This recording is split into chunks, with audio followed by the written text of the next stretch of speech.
So this week, I had a great conversation with my mechanic about the challenges of driving an older car.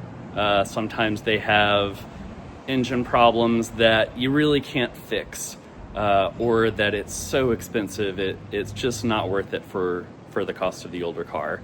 The thing I loved about this conversation was my mechanic met me where I was.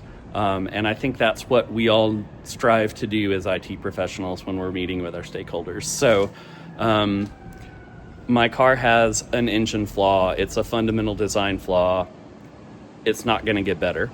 I could spend thousands of dollars replacing the engine or trying to repair the part that's broken, but it's not going to get better. It's going to happen again. So you've been to these shops where there's a kind of a purity test of how do you fix the car. Well, you can only fix it this one way. It's very expensive. We won't do anything short of that because we want to fix it right. The problem with that is it's not always worth fixing. But this mechanic talked to me through some options. We talked about they call it a head gasket sealant, that it doesn't come without risks, but it might get me a couple more years out of this car. So who knows? We'll try it out and see how it works. But the thing I loved about the conversation is he talked through the likelihood of success, the risks involved, the parts that might get damaged, and I might also have to replace for this to be successful.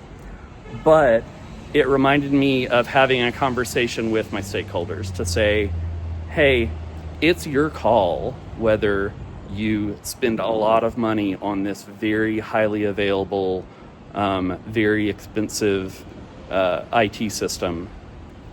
It's not my call. It's my job as an IT professional to call out those risks and make sure you really understand as the customer or as the stakeholder, hey, I'm risking having downtime during business hours if I go with the cheaper solution. But ultimately, that might be a risk I'm willing to take. And in my case with my car, I think it's a risk worth taking because it's an inexpensive repair. It may help out. We'll find out. Wish me luck. But hopefully we can build those relationships with our stakeholders and our customers so that they trust us to advise, but they're the ones in charge and they're the ones making the call. Have a great week.